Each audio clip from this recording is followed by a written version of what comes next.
Lèvons-nous et bâtissons nos familles selon le Seigneur. Lèvons-nous et bâtissons nos familles selon le Seigneur. Psaume 127, verset 1. Si l'Éternel ait bâti la maison, ceux qui la bâtissent travaillent en vain. Si l'Éternel garde la ville, celui qui la garde en vain. Ici, la maison symbolise la famille. Et la Bible dit, si l'Éternel ait bâti la maison, ceux qui bâtissent travaillent en vain. Enfin, c'est une prophétie biblique. Et je suis parfois étonné de savoir que certains croyants disent croire en Dieu et ne croient pas à ses paroles.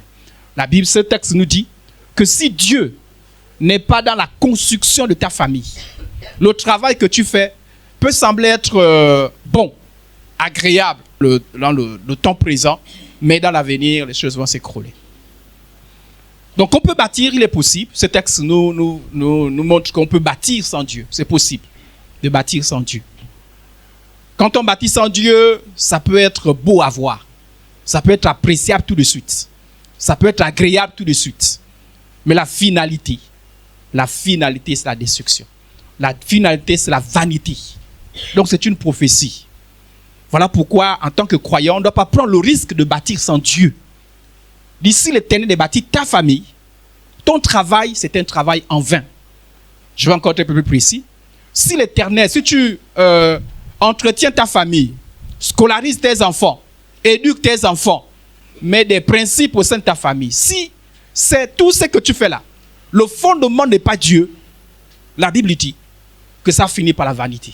Parfois, certaines choses peuvent paraître justes, mais la finalité, c'est la catastrophe.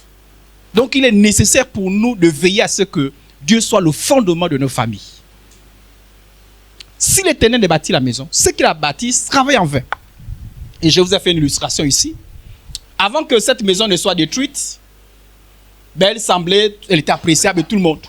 Tout le monde appréciait cette maison. Un peu comme des familles. Ah, une famille très bien éduquée. Ah, une famille vraiment, il y a l'harmonie, il y a tout.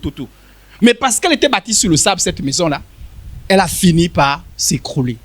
Il a fallu juste quelques difficultés et quelques problèmes. Elle finit par s'écrouler. Or, celle qui a été bâtie sur le roc, elle va tenir. La vie nous réserve beaucoup de surprises et beaucoup d'épreuves. Si Dieu n'est pas le fondement, la prophétie que c'est que ta famille va s'écrouler. Et souvent, beaucoup de croyants réagissent quand la famille maintenant s'écroule. Beaucoup de croyants jouent au sapeur-pompier. Mais Dieu ne veut pas que nous jouions au sapeur-pompier. Parce qu'au sapeur-pompier, il y a parfois des dégâts. Et souvent, ça nous laisse amers et frustrés. Or, Dieu veut que nous anticipons les choses. Nous allons prier pour nos familles. Nous allons prier de sorte que nos familles soient bâties sur Dieu. Nous prierons non comme les charnels, mais comme les spirituels. Oui. Parfois, lorsque nous prions, on prie comme des chrétiens charnels. Et je vais vous montrer comment prie le chrétien charnel. Mais nous voulons prier comme des spirituels en priant par rapport à nos familles. Parce que n'oublions pas que la prière, c'est un vœu qu'on présente à Dieu. On vient auprès de Dieu, on lui présente des choses. La Bible dit, fais l'Éternel tes délices et il fera ce que ton cœur désire. C'est parce que tu te soumets à ce que Dieu dit. Ainsi, Dieu peut agir. Mais nous, parfois, nous a laissé croire qu'on peut venir imposer à Dieu notre manière de voir. Voilà pourquoi je vous ai dit, nous n'allons pas prier pour imposer notre volonté à Dieu. Seigneur, voilà comment je veux ma famille. Je veux que ce soit comme ça, comme ça, comme ça, comme ça. D'avance, je vous dis que c'est la vanité. Ça ne marche pas. La Bible dit que nous ne sommes pas exaucés parce que nous ne prions pas selon la volonté du Seigneur. Donc ça ne sert à rien que nous nous réunissons là et que nous prions et que nos prières soient vaines. Ça ne sert à rien. Ça nous fait un peu plaisir, on a beaucoup prié, on a un peu transpiré et en plus on a un peu jeûné. Ça va nous faire plaisir, mais c'est tout. Il n'y aura pas d'exaucement et nous resterons des éternels frustrés. Et après on dira Dieu n'exauce pas, mais le Dieu là il n'agit pas parce que nous prions pas de la bonne manière. Donc on doit veiller cette semaine de sorte que nous prions de la bonne manière. Prier de façon spirituelle, c'est de savoir quelle est la volonté de Dieu pour nos familles. Dieu entend quoi? Quelle est la pensée de Dieu? Quelle est la vision de Dieu? Lorsque nous nous affilions à la vision de Dieu, c'est ainsi que Dieu peut nous exaucer. Alléluia. En fait, l'exaucement de Dieu, c'est lorsqu'on dit que ta volonté soit faite sur la terre comme elle est faite au ciel. Donc il faut percevoir la volonté de Dieu dans le ciel et c'est ainsi qu'elle va être manifeste dans le ciel. Mais si nous venons avec nos pensées, Seigneur, voilà comment je veux ma famille. Je veux comme ça, comme ça, comme ça, comme ça, comme ça. Bon, ça fait beau. Mais Dieu ne se laisse pas manipuler. Dieu ne se laisse jamais manipuler. C'est l'impression qu'on nous a donnée. On peut manipuler les démons, mais Dieu ne se laisse jamais manipuler. Il est souverain. Dieu ne se laisse manipuler par aucune personne. Donc, Dieu peut t'aimer, mais dès l'instant où tu sors de sa volonté, il t'attendra. Ils t'attendent. Si tu te repens, si tu es sage, ben, tu reviendras. Si tu es fou, ben, tu vas continuer ta folie. Et il y a des gens, il y a des chrétiens qui s'embourbent dans la folie, pensant être dans la foi. La foi, ce n'est pas imposer à Dieu la manière de voir. La foi, c'est de dire comment Dieu voit et je me soumets à Dieu. Voilà. Seigneur, voilà ta volonté. Je veux que ta volonté vienne. Bien que, vu que Dieu n'impose pas sa volonté aux hommes, Dieu respecte le libre arbitre. Il a prévu un temps, il va juger. Mais il laisse le temps. Voilà pourquoi certaines personnes ont l'impression qu'ils ne boudent pas avec Dieu. Non, Dieu est le libre. Donc voilà, il n'impose pas sa volonté. Mais lorsqu'on comprend sa volonté et qu'on dit, nous voulons que ta volonté vienne, ainsi il agit. Alléluia. Donc nous prierons comme des chrétiens spirituels et non comme des chrétiens charnels. En fait, la maison tient lorsqu'il y a le bas. C'est la même chose pour nos familles.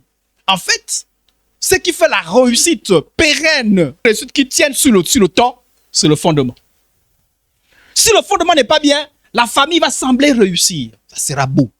Mais quand les catastrophes, les épreuves, les difficultés vont arriver, ou des situations un peu compliquées, des tentations et toutes ces choses, la famille va s'écrouler parce qu'ici, là, ce n'est pas bien fait.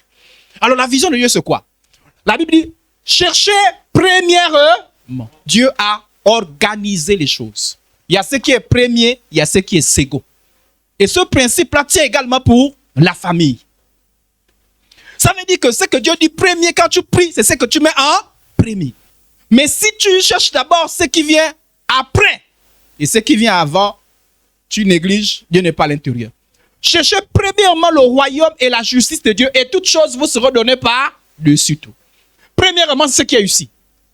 Ça dit que Jésus est le fondement, le salut, la parole de Dieu, le culte familial et tout ça, je vais revenir.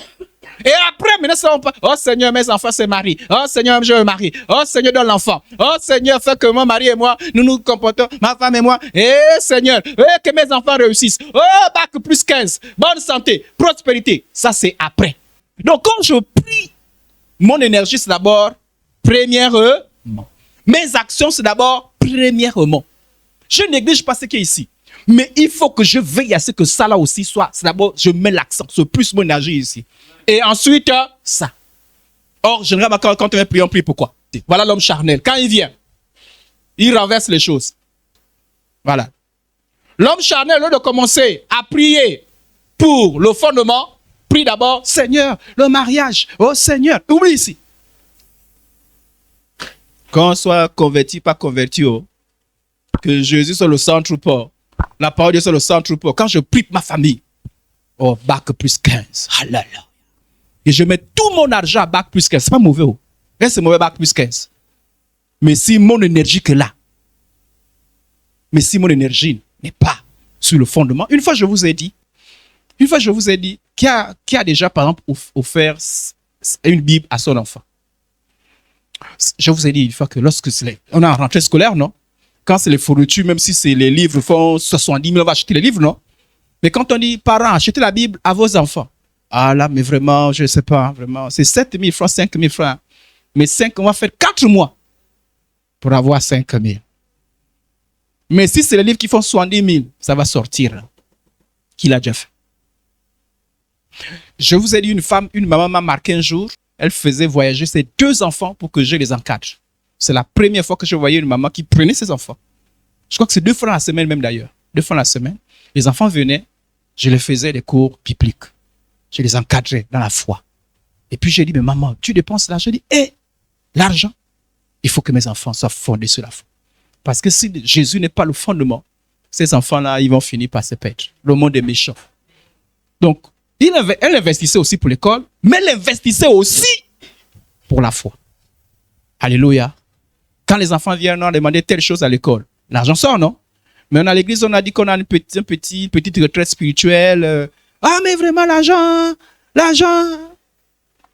On laisse tomber. Ça veut dire que notre accent, c'est sur les choses. Je vous ai dit ici, si un enfant fait 4 jours sans aller à l'école, on fait scandale, non? Et on m'appelle le pasteur. Pasteur, soutien de prière. Là, tu me vois, je ne suis même pas allé au travail.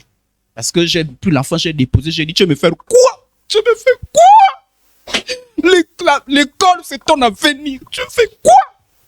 Mais 4 fois, l'enfant n'est pas allé à l'église. 4 dimanches.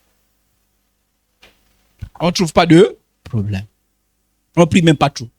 Là-bas, on dit, ça te regarde seulement. Mais 4 fois, l'enfant n'est pas à l'école. Tu as arrêté le travail. Tu t'es assis. Tu as dit aujourd'hui, tu as même sauvé l'enfant. Tu as pris la voiture, tu es parti. Tu as veillé, c'est que l'enfant rentre. Mais l'église, je vous ai dit même, c'est des exemples d'illustration, pour voir que parfois on renverse les choses. Je vous ai dit que parfois même la punition. Punition, tu ne pars pas à l'église. Qui a déjà fait punition, tu ne pars pas à l'école. Rarement. Rarement. Punition. On néglige le côté spirituel. Je vous ai dit, on prie pour les maris quand est-ce? Quand ils nous embêtent un peu trop, non? Mon mari là, vraiment, il m'embête. Vraiment. Comment il a pu regarder la vipère qui est là? Pasteur, priez! Pour que le mari soit bien. Pour qu'il soit gentil. Pour qu'il donne l'argent. Mais quand le mari est païen, et ça t'inquiète. S'il est bien, le mari il est bien où? Non, il ne me blâme pas. Il me respecte. Il est bien, il est gentil où? Même s'il va en faire, il est bien. Tu as un frère, tu as un cousin. À quel moment tu as jeûné? Quand il était malade, non? Grave maladie, opération. Un peu risqué. Tu as fait 4 jours de jeûne. Mais le même cousin, le même frère, la même sœur, païen, tu as jeûné pour lui. C'est-à-dire que le même, païen, non? Païen, mais un païen bien. Vous avez un païen, mais c'est toujours un païen, non? C'est pas un païen bien, non? Un païen gentil, un païen bien. Il est tellement bien qu'il ira aussi en enfer aussi bien. Et un païen bien. La nouvelle naissance, je veux souvent comparer la nouvelle naissance à chenille qui se transforme en papillon. Il y a les belles chenilles, mais les belles chenilles restent toujours les chenilles. N'est-ce pas, non? Tant qu'il n'y a pas eu métamorphose, il n'y a pas papillon. Belle chenille, mauvaise chenille, c'est toujours chenille. Mais lorsqu'il y a métamorphose, ça devient une papillon. Donc, lorsque tu as un païen bien, est-ce que j'ai déjà jeûné? Non, en fait, je ne me le prends pas. Peut-être que toi, tu as jeûné, mais est-ce que ton voisin, ta voisine a déjà jeûné? Mais le jour qu'on dit la même, on dit hospitalisé. Soutien des prières. Soutien des prières. Les requêtes ici, là, c'est plus quoi? Frères et sœurs, prions parce qu'il y a tel qui va être opéré, il y a tel qui a fait ceci, il y a tel qui a fait cela, parce que l'enfant va passer les examens, parce qu'il y a un entretien d'embauche, mais qui a déjà le cœur touché. Parce que le salut. Mais on a renversé les choses. C'est-à-dire que notre vision de la famille est purement charnelle. C'est-à-dire que tu ne comprends pas que certes les hommes d'avoir bac plus 15, d'être un bon mari, d'être un bon enfant, d'être un païen bien, et de se retrouver en enfer. Ça sera quoi? Les actions de grâce, c'est plus quoi ici, là? Les actions de grâce, c'est plus lorsqu'elle est réussite dans ce monde, non? L'enfant a eu le bac, allez, je rends grâce à Dieu. C'est pas mauvais, oh. Faut toujours rendre grâce au Seigneur. Amen. L'enfant, c'est Mario. Est-ce que c'est mauvais? C'est bien, non? Mais pendant que tu te réjouis, est-ce que tu sais que le bac, là, il est en train de partir en enfer. Le mariage, là, c'est l'enfer. Lorsqu'on prie pour nos familles, ça dit prioritairement. Il faut que parce que tu ne comprends pas ça, tu ne vas pas prier correctement. Ça dit comme quand on a dit, si on donne à tout de chacun, priez pour nos familles. Là, les prières vont seulement s'arrêter ici, là. Ici, là. Seigneur, le mariage, l'enfantement, nous brisons les malédictions. C'est-à-dire que tu risques de prier seulement que pour ça. Oh, vraiment, nous voulons la promotion. Nous voulons la bonne santé. Alléluia. Tu vas t'arrêter là. Non, moi j'ai prié pour ma famille pendant cette semaine. Oh. Et la conversion, tu as oublié ça. Oh. Et les principes bibliques, ils sont où? Ils sont où? Mais le problème, c'est que j'ai vu que les gens prennent conscience lorsque quelqu'un quitte la terre. Ah oui, les gens qui ont négligé ça, c'est quand quelqu'un meurt. Et souvent, beaucoup de gens font le trafic. Oh, la dernière minute, peut-être qu'il a reçu Jésus. Peut-être. Les gens pensent, ah non, peut-être la dernière minute. Tu vois, tu sais que. Ange, pasteur, venez prêcher. Non, ma soeur, mon frère, mon père, ma mère. Non, c'est sûr que non, Dieu accepte. D'autres même croyants d'ici qui savent, bien entendu, que l'histoire de purgatoire, c'est faux, vont même payer les messes de requiem. On ne sait jamais. Peut-être que ce que font les prêtres là, c'est vrai. Peut-être que quelqu'un peut être sauvé. Donc, frères et sœurs en Christ, pour vous dire quoi? Que n'ayons pas une vision purement charnelle. L'homme spirituel, ça dit de la même manière que je mets l'accent sur l'école. Que je dis, coco, à l'école. Je te surveille. Cours de rattrapage. Vas-y. Va travailler. La même manière, je parle des choses de Dieu. La même manière que je dis, mon enfant, assieds-toi un peu. Pourquoi? Je vois que tu négliges l'école. Je vois que tu négliges l'école. La même manière, je te dis, assieds-toi un peu. Je vois que ton cœur n'est pas bon vis-à-vis de Dieu. Je prie pour toi. La même manière que je dis, mon mari. Moi, ça fait déjà, notre congélateur, là, il est vieux. Moi, je te dis, le congélateur, je suis fatigué d'acheter les choses un peu. Quand tu mets, ça, c'est gaspille. La même manière que tu fais la bagarre pour le congélateur, pour la gazinière, pour construire la maison. La même manière, tu veux marier, c'est toi. C'est encore construire la maison? Non, non, non. C'est encore la gazinière? Non, non, non. J'ai encore fait quelque chose? Non, non. C'est quoi? En fait, je suis embêté. J'ai l'assurance de mon salut. Mais je ne suis pas sûr que si tu meurs, tu iras au ciel. Même si tu dit, même si tu fais, mais ça va toucher. Tu dis non. Quand tu as appelé, c'est quoi? Je te parle de l'argent. Non, ce n'est pas une histoire d'argent. Mais pourquoi tu es triste? Mais il y a un problème. Non, non, non. De robe? Non, non, non. Ton problème, c'est quoi? Mon problème, c'est toi. J'ai encore fait quoi? En fait, tu n'es pas sauvé. Oh, je suis à cause de ça? Oui. Parce que moi, je peux mourir, toi, tu peux mourir. Moi, je suis sûr de mon salut. Mais je ne suis pas sûr de ton salut. C'est là. Si tu as fait un truc comme ça, là, même s'il a boudé là, ça dit, il va prendre ça au sérieux. Mais si tu dis, hey, si tu ne pries pas, tant pis pour toi. Parce qu'on a demandé le soutien de prière pour le mari. Pour la conversion. Pas pour qu'il se convertisse, pour qu'il devienne bien. Mais pour qu'il se convertisse, pour qu'il soit sauvé. Vos joies de la famille. Toute une famille. Cotisez, ou bien réunissons, réunion de famille. Non, on va réunion de famille parce qu'on va organiser un mariage. Réunion de famille parce qu'on va faire quelque chose. La famille va faire quelque chose. La famille va s'organiser. Elle doit avoir une caisse. Tout ça, c'est bien. Mais toi, en tant que chrétien, est-ce que tu as dit réunion de famille? Et tu as dit, réunion de famille, qui a convoqué? C'est moi. Quand tu arrives, c'est comment? Non, non, non, j'ai observé que la famille, là, n'est pas fondée sur Dieu. Oh! Je dis, non, non. Quand vous convoquez vos réunions, je m'assois, non? J'écoute, non? Vous avez vos problèmes, non? J'écoute, non? Moi aussi, j'ai convoqué la réunion, non? Pourquoi vous ne convoquez jamais les réunions? Nous avons la vision du ciel. Quand on prie également pour la vision du ciel. Même quand les vôtres vous demandent soutien de prière, oh, parce qu'ils savent que vous êtes chrétien. Prie pour moi parce que je suis malade. Prie pour moi pour que, quand tu pries, tu dis, je prie non seulement pour que tu sois guéri. Je prie non seulement pour que tu te maries. Je prie non seulement pour que tu réussisses. Mais je prie non seulement pour que tu aies du travail. Mais je prie que tu sois sauvé. Alléluia. Parce que je veux que tu sois sauvé. Premièrement, le royaume des cieux. Et toute chose par-dessus toute chose. Donc, quand on prie, tu as cette vision-là. Mais, vous savez, aujourd'hui, par exemple, les gens qui orientent les enfants après bac, mais ils ne font pas attention. Il y a des pays, si vous envoyez votre enfant, ben, ils vous gaspillent les enfants. Mais pourquoi les gens font des choix? Parce que leur choix, c'est des choix purement charnels. C'est-à-dire que quand ils font le choix, c'est quoi? Bon pays, bonne éducation. C'est pas mauvais. Mais ils oublient la foi.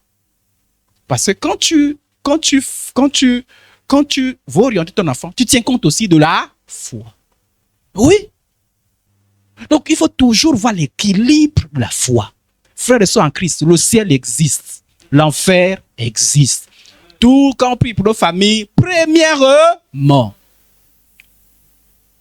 Voilà pourquoi je ne pleure pas quand un chrétien meurt. Pour moi, j'ai l'assurance qu'il est parti au ciel. Le regret, c'est pour quand quelqu'un meurt sans la foi. Parmi mes frères, ce qui m'inquiète, c'est ceux qui n'ont pas Jésus. Personne ne peut poser un autre fondement que celui qui a été posé, savoir Jésus. C'est Jésus. J'ai souvent dit que si Dieu m'appelle bien avant, ma garantie, ce n'est pas ce que j'ai laissé combien, c'est Jésus au centre. Parce que si Jésus est au centre, peu importe les problèmes, je sais que Jésus est là. Mais si Jésus n'est pas au centre, bon, heureusement qu'au ciel, il n'y a plus les soucis. Au moment de partir, j'ai dit, oh Seigneur, sauve qui peut. C'est Jésus qui est le fondement. Travaillez pour le salut. Mettez la parole de Dieu au sein de votre famille. Le culte familial, ça c'est quelque chose de stratégique. Les principes bibliques, la volonté, etc. D'autres encore, je veux croire pas pour vous, parce qu'à l'intérieur, il faut sortir rapidement. D'autres encore, c'est même pas Dieu, d'autres c'est la catastrophe. Josué 24, 15 dit, si vous ne trouvez pas bon de servir l'Éternel, choisissez aujourd'hui qui vous voulez servir. Parce qu'il y a des gens qui viennent à l'église, on ne sait pas finalement ce qu'ils cherchent. Un peu de Dieu, un peu du monde. Un peu de Dieu, un peu de la tradition. Un peu. Vraiment, quand c'est comme ça, là, tu te fatigues pour rien. Alléluia. Ça dit, chez Dieu, hein, il n'y a pas de 90%. Non, mais je suis chrétien à 90%, ça n'existe pas.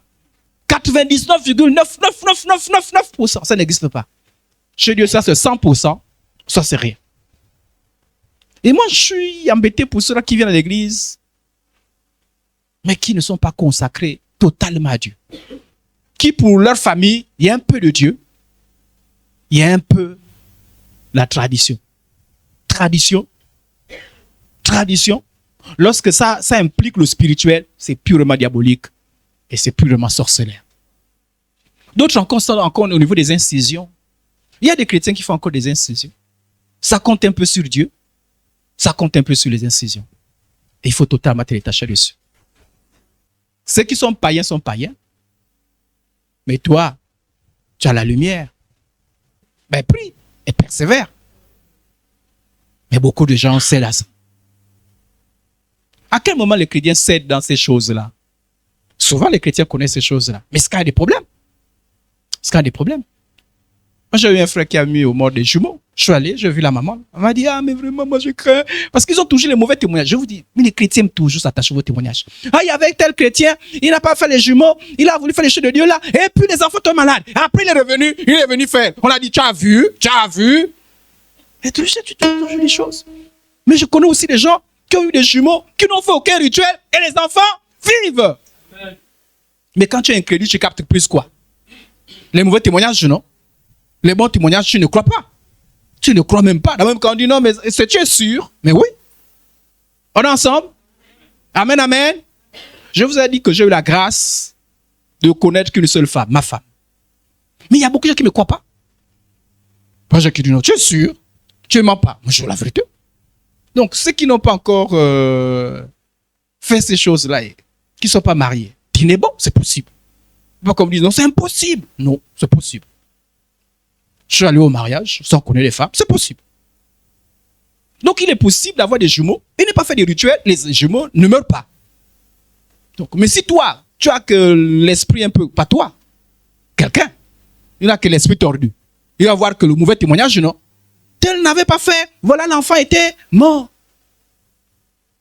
Donc, vous proposez des choses lorsque vous en avez besoin, on vous dit non, c'est un peu trop.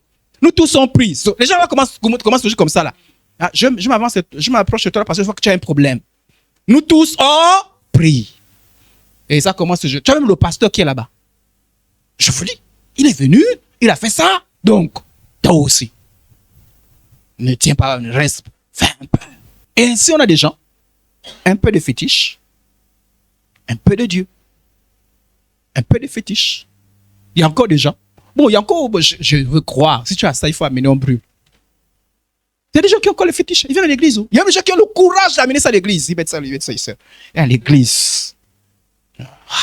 À l'église. Ah ouais. Quelle incrédulité jusqu'à la maison du Seigneur. Les païens qui réfléchissent un peu disent, non, je ne vais pas à l'église, je laisse ça à la maison. Ah oui, les païens qui réfléchissent, laissent quand même à la maison. Hein. Il dit, je laisse quand même à la maison. Sinon, quand le pasteur va prier, le feu va brûler ça. Il y a encore des gens qui ont des incisions, des amulettes, qui sont des rituels. Les autres, l'enfant naît, on présente à Dieu. Toi, ton enfant, oh, il faut faire le bain. On a dit, parce que tel n'a pas fait le bain, n'avait pas béni. Tu as vu ce qui s'est passé. Rien de oui. Un enfant de Dieu écarte toutes les choses, même quand l'opportunité s'ouvre. Moi, je bénis le Seigneur pour les Nzangé quand ils sont mariés. Je vois que c'est ça qui veillait sur tout. Il veillait. Ça, c'est quoi qu'on est en train de nous faire là? Parce qu'il faut veiller. Hein? Faut veiller, surtout les mariages là. Il y a beaucoup de petites choses. Dans beaucoup de cérémonies, les traditionnalistes mettent toujours des choses bizarres qui mettent des liens avec les démons. Donc il faut veiller. Si tu veux être vu bien par les gens, au point de compromettre ta foi là, ben tu vas pas tenir. Quand c'est ta foi, tu défends ta foi. Ah oui, hein? Moi, pour imposer ma foi dans ma famille, j'ai dû me battre. Hein? Il y a des choses, on m'a dit, fais ça. Les autres ont commencé à faire, je ne fais pas. Et tout le monde, oh, je ne fais jamais. Jamais. Une fois, deux fois, trois fois, quatre fois. Ils sont déjà habitués avec moi. Même quand ils font des choses, ils disent, ah, nous là, on connaît déjà. C'est le passage obligatoire. Quand tu commences à imposer ta foi, parfois on ne connaît pas encore ta foi dans la famille. Il faut s'imposer. Oh, tout le monde va venir faire ça. Pas moi. Alléluia. Pas moi. Tout le monde fait ça. Pas moi. On va te critiquer. Mais toi là. Et puis ce qui fait mal souvent, c'est quand les autres chrétiens, qui se disent chrétiens, font la même chose. Et ils te regardent. Mais toi là, mais non, fais ça non. Après on va aller à l'église. Tu vois non.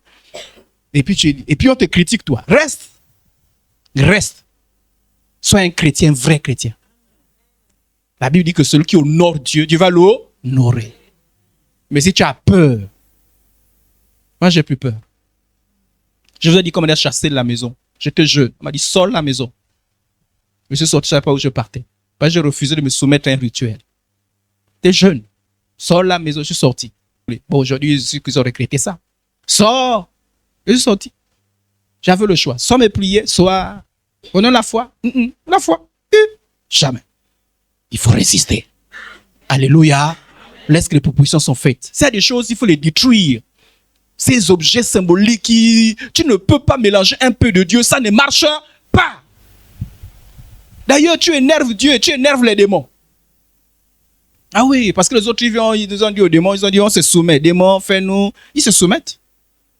Mais tu dis un peu de démons. Non, un peu de Dieu. Un peu de démons. Un peu de Dieu. Ah ouais. Quand ils vont t'attraper.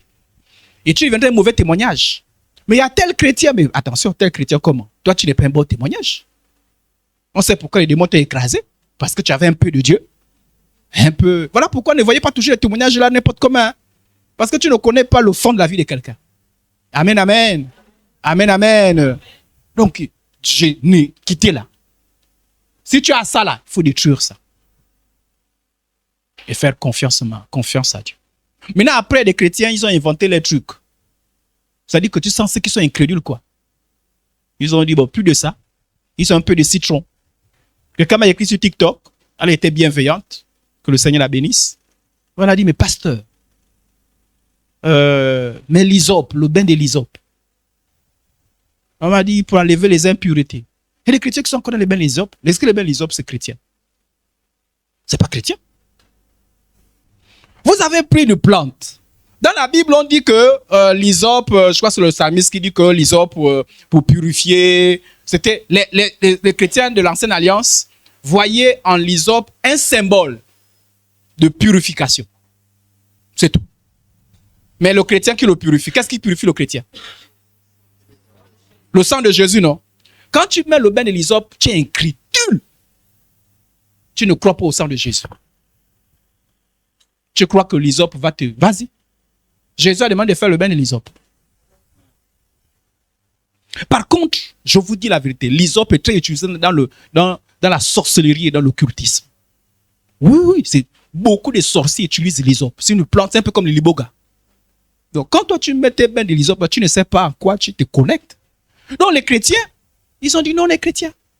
Mais chrétiens, animisme. Chrétiens, je ne sais pas, chrétien, je ne sais pas comment on définit des chrétiens, hein, mais chrétien, tu n'es pas chrétien, tu es un religieux.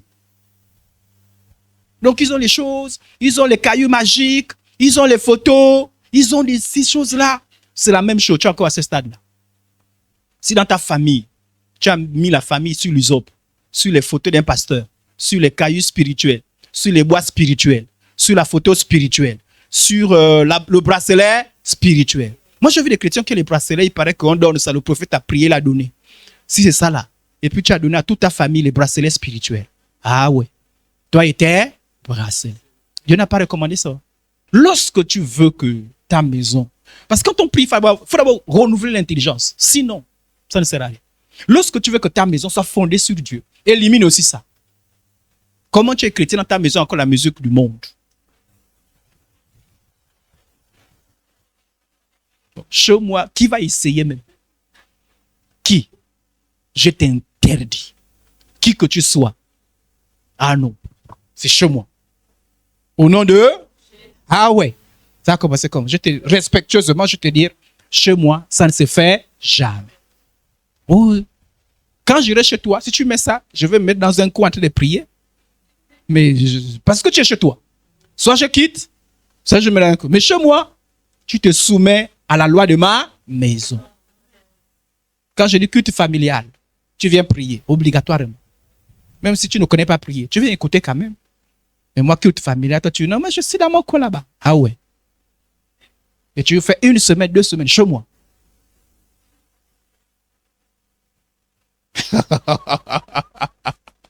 Donc, comment, chez toi? Musique du monde. Chez moi, l'alcool. Tu as venu boire l'alcool chez moi. Ça a commencé comment? Donc, c'est chez moi que tu apprends à boire l'alcool. Ça a commencé chez moi. Moi, je vois souvent les gens, même pour manger à l'église, ah non, c'est le temple de Dieu. N'est-ce pas, non? Mais si vous voulez que vos maisons soient le temple de Dieu, mais faites comme c'était le temple, non? Alléluia. Regardez, il y a des gens, moi souvent, des gens qui me disent, pasteur, venez mettre l'huile d'onction chez moi. L'huile d'onction, c'était un sceau. Ça veut dire que je consacre, j'atteste. Mais ça veut dire que cette maison-là, elle est consacrée à Dieu. Consacrée, ça veut dire quoi? Ça ne veut pas dire que, ça c'est la vision païenne et religieuse. Ça veut dire qu'il peut faire ce qu'il veut dans la maison, la main de Dieu est toujours sur la maison. Non. La consécration, c'est que la maison est consacrée à Dieu. Et Dieu met la main et toi, tu t'organises de sorte que dans cette maison ne se passe que des choses que Dieu approuve. Alléluia. Amen. Je prends encore un exemple. Oh, pasteur, venez prier pour consacrer ma voiture. Je te consacre la voiture. Tu amènes les vipères dans ta voiture. Et tu penses que la main de Dieu est sur ta voiture. Mais la vision religieuse, c'est comme ça. Hein? Je consacre la voiture, tu fais n'importe quoi avec la voiture. Non, c'est pour dire que ma voiture, elle est consacrée à Dieu. Ça dit que normalement, c'est que les choses que Dieu approuve qui peuvent se passer dans cette voiture-là. Ce qu'il n'approuve pas, dehors. C'est ça le principe de la consécration. Est-ce qu'on a compris? Donc quand je mets l'onction d'huile, je suis en train de dire, Seigneur, cette maison te est consacrée en signe de consécration. Voici, je mets l'onction d'huile. Et Dieu est là. Mais tu ne peux pas mettre l'onction d'huile dans ta maison. Il y a le vin. Il y a la musique mondaine. Il y a l'impudicité qui ne n'est pas dans ta maison. Et tu veux seulement que la main de Dieu soit là. Ça ne se passe pas comme ça. Qu'on ne trouve chez toi personne qui fasse passer son fils ou sa fille par le feu. Dis ça, c'est au sein. Dis qu'on ne trouve chez toi. Il y a des choses qu'on ne doit pas trouver chez toi. Il y a des choses qu'on ne trouve pas chez un saint. Si ça se trouve chez toi, Dieu fuit. Dieu part. Dieu ne force pas. Dieu soit tu dis viens. Pas seulement par la bouche. Parce que Dieu voit d'abord le cœur. Il faut que ton cœur soit engagé. Quand tu dis viens, ben Dieu vient. Alléluia. Établissez des principes chrétiens dans vos maisons. Ne laissez pas n'importe quoi se faire dans vos maisons. Alléluia. Alléluia. Tout le monde doit savoir, même si on te déteste au départ. Dans la maison de tel, tu peux faire n'importe quoi. Ce qui fait que même les vacanciers disent, chez tel, non. Ouais. Non, on ne part pas là-bas. Et tu pars là-bas, il va faire de toi un chrétien. Oui, on doit savoir ça. Si tu viens chez moi, tu vas venir chez moi deux mois. Je te bombarde l'évangile tous les jours. Tu es anti-évangile, tu vas venir faire 2 mois chez moi. Tu as commencé comment?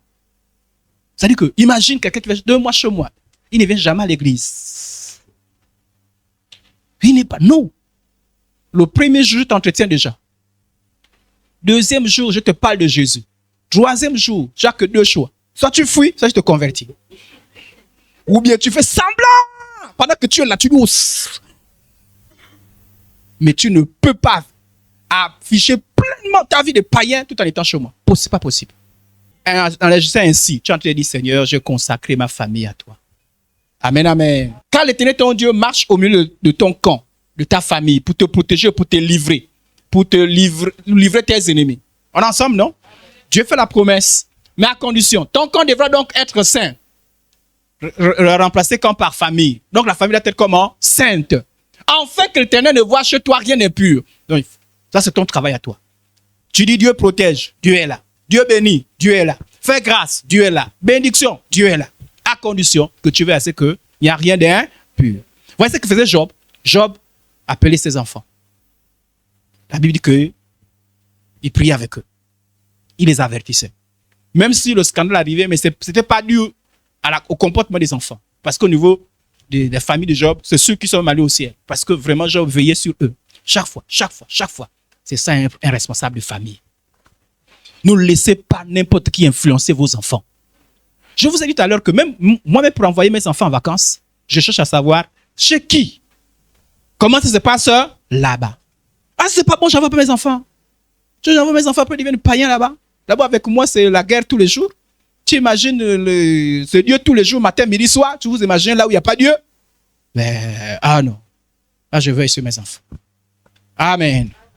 Veillez à ce que Jésus soit le fondement, la parole de Dieu, la volonté et le règne de Dieu soient établis. Sanctifiez votre maison et établissez. Veillez à ce que les gens soient sauvés. Priez pour ça. Priez pour ça. Établissez le culte familial. Établissez les principes bibliques dans la maison.